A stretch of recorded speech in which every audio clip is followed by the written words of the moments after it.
Now is an excellent time to sit back and plan the year. I would like to contribute a little and make you think about rules, standards or habits, and how they influence efficiency and decentralization. Are you curious where this is going? Grüezi YouTubers, here is the guy with the Swiss accent, with a new episode and fresh ideas around sensors and microcontrollers. Remember, if you subscribe, you will always sit in the first row. Last year I talked about how trust reduces complexity and increases efficiency. Today I will talk about how important rules are, where they are helpful and where they are just a pain in the ass, and how to distinguish the two cases. First, what is the purpose of rules? They simply reduce possibilities or variety. Let's start with a well-known system as an example. Traffic. Is it more efficient to drive on the left or on the right side of the road? I'm pretty sure that there is no efficiency difference. But it is hugely inefficient if everybody would drive on the side they prefer. In this case, we would hardly move, create lots of accidents, and the efficiency of the traffic system would be very low. Traffic rules, usually by country and later by continent, solve this problem. In Europe, all countries restrict us to driving on the right side, except in England, where they still drive on the left side. Maybe they still want to be a whole continent? As the last country in Europe, on September 3rd, 1967, Sweden decided to change and drive on the right side, as the surrounding countries because of obvious reasons. In this example, a rule eliminates all possibilities but one. Simple and efficient. But it can hurt. Think how difficult it would be to go to a global standard and change the traffic rules in the UK or Japan. It would cost much more than the efficiency gained. In 1967, with less traffic, it was already hard, as we can see in this picture. Here I even found an example of underwear and socks created for this event to remind the drivers before they left home. Rumors say that such ads increased the mess.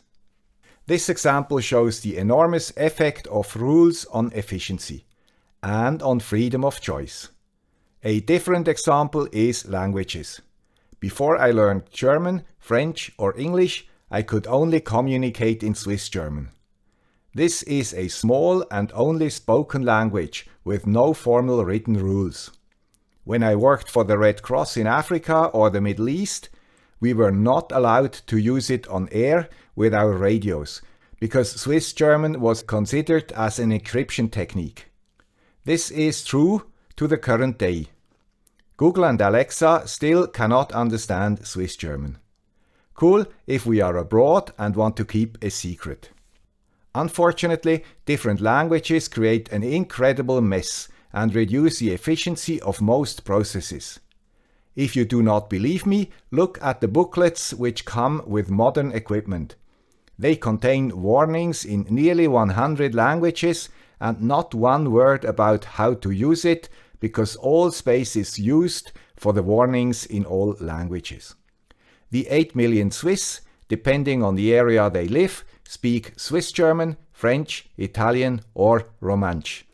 And, as said before, Swiss German is no written language. What a mess! We solve the problem by replacing Swiss German with German and accepting 4 languages as official. Therefore, most documents have to be translated into these languages. In addition, the poor children have to learn at least 2 languages in school. It is easy to see the problem of this approach.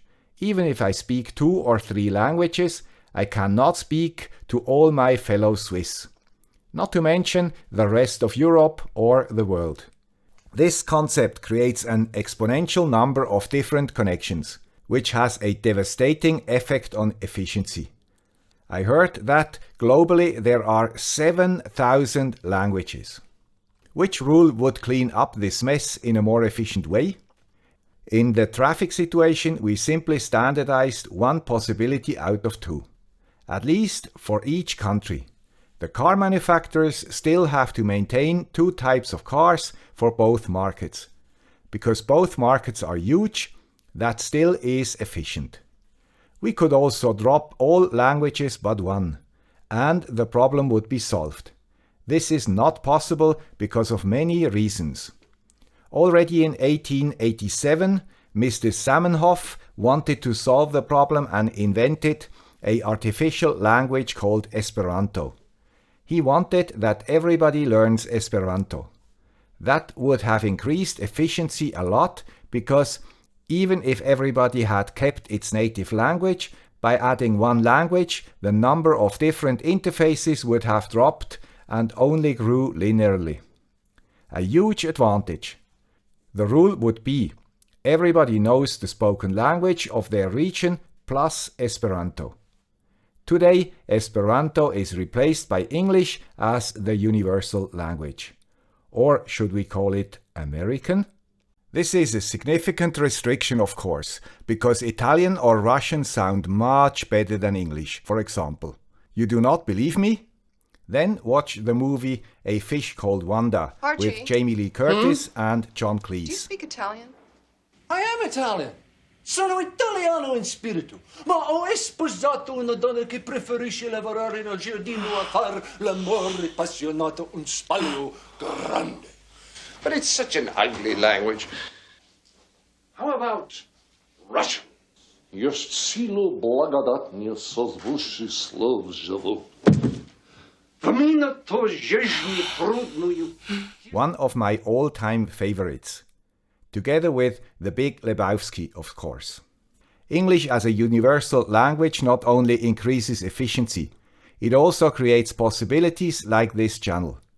Wenn ich meine Videos auf Schweizerdeutsch machen würde, würden die meisten nichts verstehen. That is why I decided to create them in English with a Swiss accent, which seems to be acceptable by a lot of people. Many of them are also not native English speakers. So a simple rule pushed my possible audience from 5 million to 5 billion. We see that a simple rule can have a lot of power. In IT, we often call the common language a bus. This bus has to be good enough to cover all needs of the overall system. Otherwise, it restricts the whole system. The first important rule in this video. Having a common language or bus is not as efficient as only one language, but still much better than everything else. Another example, Windows compatible, usually is not called a rule, it is called a standard. Standard sounds nicer than rule, but it is the same. Windows is a standard created by a leading company. Other standards are created by standardization organizations like the IEEE. Already in 1884, engineers discovered the need for common rules and started this committee. A standardization committee works very well in areas without dominant companies. Then collaboration is a much better strategy because no one company can set a standard on its own. From the above discussion, we get the famous rule of two. As soon as your system consists of two components, you need interfaces with all their problems. Bus systems only reduce the devastating effects of interfaces. Harmonization, as the other buzzword, often only reduces the number of systems, but still leaves a lot of interfaces. Therefore, rule number 2. Always start to think with one system in mind and only cut it in two if you have an excellent reason. Let's have a quick look at one important standard used on this channel. It is the Arduino IDE. I standardized on this framework because it simplifies our life a lot. Without this framework, we would have to use different tools for the Atmel chips, the Espressif chips, or the STM chips. As always, the Arduino IDE does not offer all possibilities of the proprietary tools. But it is way better than everything else. Mainly because of the available libraries and the projects based on this standard. And the most important, Whatever other platform I would choose, I would lose most of my viewers because they would not like my choice. Rules or standards not only help in communication, they also help in mastering our day-to-day life. Why? Because they simplify our lives. Where do you find your dental brush in the morning? At the same place as yesterday? Or do you have to search for it? Where are your tools? In which shops do you purchase your goods? When do you go up in the morning? I bet there is less variation in these things as you might think. But we usually do not call them standards or rules because we want to have the impression of freedom. Rules or standards reduce our freedom, right? Wrong. You depend on hundreds of standards to watch this video, for example. From standard voltages in your home to standards in cabling, protocol standards, video standards, and even YouTube as a standard platform. We usually do not care as long as it works. You just used your preferred device at your preferred location and hit play. Imagine what it would have taken 20 or 30 years ago to view such a video without all these standards. Or imagine how long it would take you to get to work if you wanted to prepare yourself every day in a different, creative way. For sure, you would not have any time left for your hobbies. So we can say, rules or standards on lower levels are needed to create freedom on higher levels. This is the third learning of today. We saw many advantages of rules or standards. So do I believe that all rules are good? No, of course not. But how can we distinguish between the useful and the bullshit rules? To answer this question, we have to answer another question first. Who defines the rules? Think for a moment or even stop the video.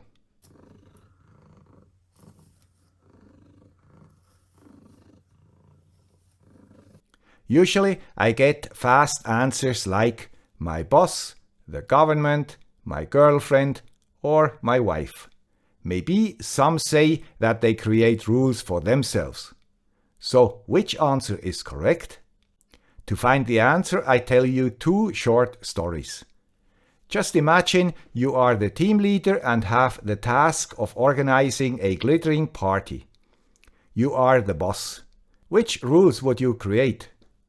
I give you my proposal: the place and the start time. Other rules would probably not be needed and even would reduce the fun, right? Now let's assume you have to organize a successful bank robbery with the same team. What kind of rules would you communicate to keep you and your team out of jail? Would you allow them to drink alcohol, or flirt with somebody, or being late? You see, you would need much more rules. However, you are still the same boss and the same team. Is it really the boss who creates the rules? No, it is not the boss. The purpose of the project or of the system creates the rules. Rule number 4 of this video. This is why you had to communicate a completely different set of rules for the same team with different purposes. So the boss only communicates the rules. And now we can easily distinguish between useful and bullshit rules. All rules needed for the purpose are good. Simple. All others are bad, including the ones your boss creates. But I'm sure you knew this one already. This is not my wisdom, by the way. I learned it from Stafford Beer, who created a model for viable systems and created the famous rule about black boxes. The purpose of the system is what it does. You do not need to know what's inside the system. Just watch its output. Please do not tell this to Big Clive, who takes everything apart. This is rule number 5. Others would say, watch where the feet go, not what the mouth says. Let's look again at the rules of this channel. If you look at the very different topics of my 400 plus videos, you find things like MCUs, sensors, tools, communications, satellite or weather balloon hunting. Even videos on making my wife happy are available. Not a lot of rules for the content, and a lot of freedom, right? Yes, I have a lot of freedom to choose the topics, but I have lots of rules too. The most important one is my videos go live on Sunday morning 9 a.m. Every fourth Sunday there is no video. If you want, you can rely on this schedule, and I know that some of you do and include them in your Sunday morning procedure. Or I answer nearly all comments, because I respect your effort to write them, and I often learn also from you.